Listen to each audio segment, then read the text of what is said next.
This week we find ourselves in the wilderness. In Hebrew, Bamidbar, in the desert. Well, we call this book of the Torah Numbers in English because so much of it focuses on counting our community through census taking. In Hebrew, it better reflects the primary location of the action, the wilderness, the desert. Jewish tradition teaches that the desert is a powerful place. And as we approach the holiday of Shavuot this weekend on Sunday night, which celebrates the giving of Torah at Sinai, in the middle of the desert, it is noteworthy that Torah was not given in a particularly specific holy site or holy place, but rather in the middle of the desert, a place that simultaneously belongs to no one and everyone, a place for the Israelites which represents wandering, traveling from one place to another, from one state of being to another, from slavery to life as a free people. The desert is a liminal space full of power and possibility that emerges when we take ourselves out of our daily routine, away from familiar places, and step into a different kind of space. It's a space that demands a different kind of mindset. In Jewish tradition, we have a weekly practice that affords us exactly this kind of opportunity to step into a different kind of mindset. Shabbat. Every week, our tradition tells us that we should find ways to rest, to slow down our busy lives, and spend time tending to our relationships with ourselves and with those whom we care about. Rabbi Mordechai Kaplan, a great Jewish theologian of the last century and the founder of the Reconstructionist movement, explains Shabbat as giving us the gift of perspective. He writes, "An artist cannot be continually wielding his brush. He must stop at times in his painting to freshen his vision of the object, the meaning of which he wishes to express on his canvas. Living," explains Kaplan, "is also an art. We dare not become absorbed in its technical processes and lose our consciousness of its general plan. Our ideal of the personality we would become is the object we are trying to paint. The Sabbath represents those moments when we pause in our brushwork to renew our vision of this object. Having done so, we take ourselves to our painting with clarified vision and renewed energy."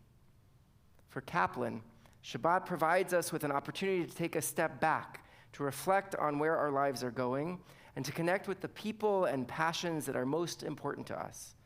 Although Shabbat has been part of Jewish tradition for millennia, today, as Reform Jews, we finally find ourselves in a complicated relationship with Shabbat.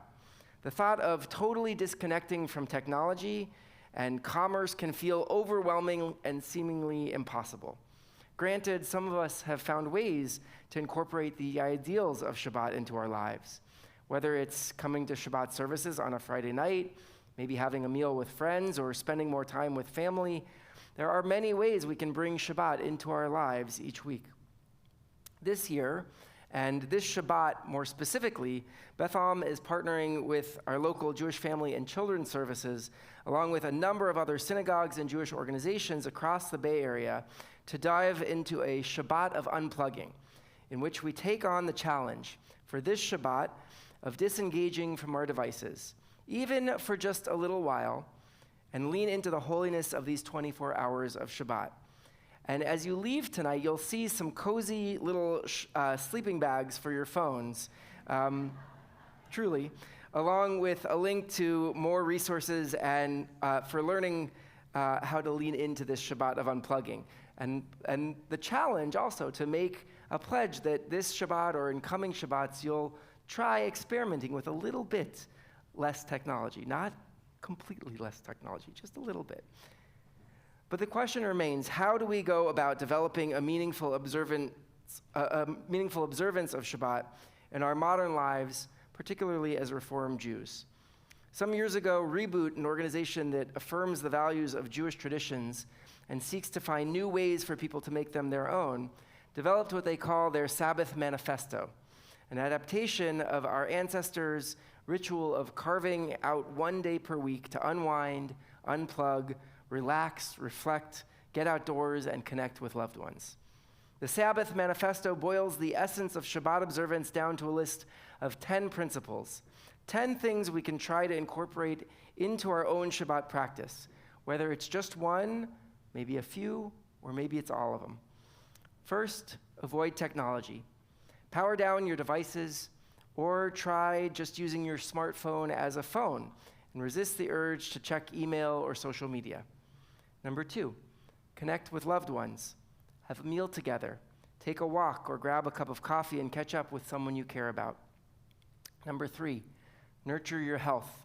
It's not just important for your soul to take a break, your body needs a chance to rest as well. Shabbat literally means rest. Number 4, get outside. We are fortunate to live in a place where we are surrounded by the beauty of nature. Whether it's taking a hike or going camping or taking a long walk by the bay, it's good to slow down and breathe some fresh air every now and then. Number 5, avoid commerce. What errands could you put off until Sunday?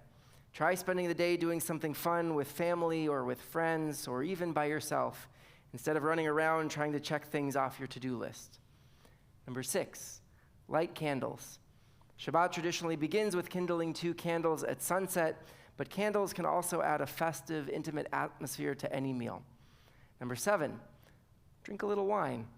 Even if you don't say a blessing, it's a chance to luxuriate in this medium for bringing sanctification and holiness to the day of Shabbat. It's said that wine gladdens the heart, and it's never a bad thing to add a little gladness to your week, even if it's just a glass of juice.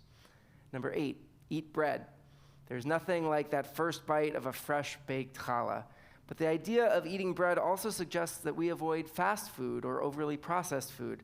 Perhaps it's just taking the time to enjoy a meal that you've prepared at home. Number 9, find silence. Give yourself a real opportunity to calm your mind, get in touch with your thoughts, and reflect on the ups and downs from your past week. And number 10, give back. Before Shabbat begins, it's customary to give tzedakah, but we can also find great joy and satisfaction in taking time to volunteer or give to others during Shabbat. Take a moment, consider each of these 10 principles. Avoid technology, connect with loved ones, nurture your health, get outside, avoid commerce, light candles, drink wine, eat bread, find silence, give back. Which ones jump out at you? Maybe pick 1 or 2 to try during this Shabbat of unplugging. What are the possibilities for connecting when we start to unplug? As we become more reliant on our devices to keep us connected to our work and make us more efficient, we increasingly miss out on the important moments of our lives as we pass the hours gazing into our phones or chronicling our every move on social media.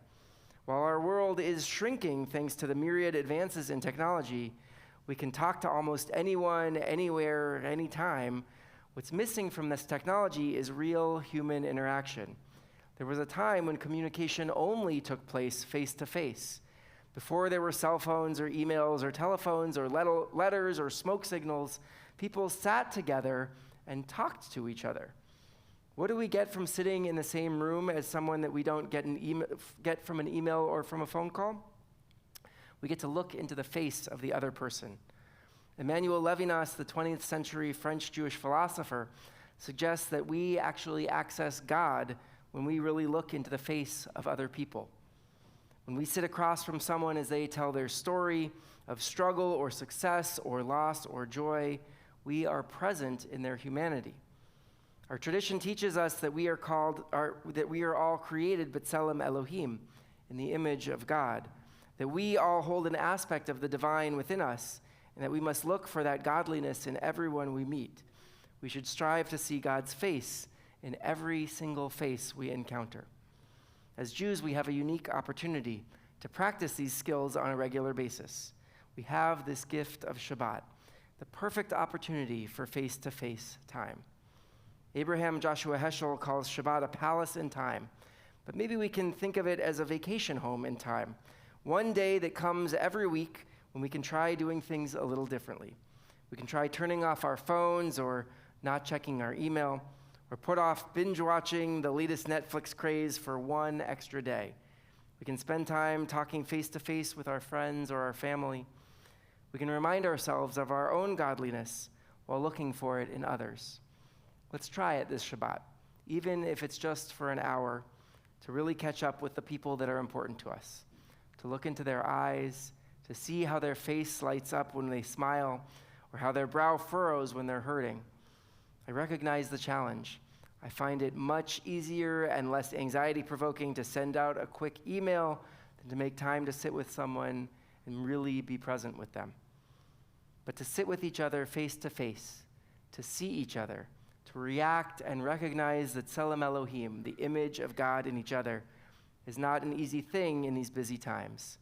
But the gift of Shabbat comes each week, reminding us that there is a rhythm to our lives as Jews, that there is a time for efficient communication and a time for real communicating, to spend some time in the wilderness together. So, how will you connect when you unplug this Shabbat? Shabbat Shalom.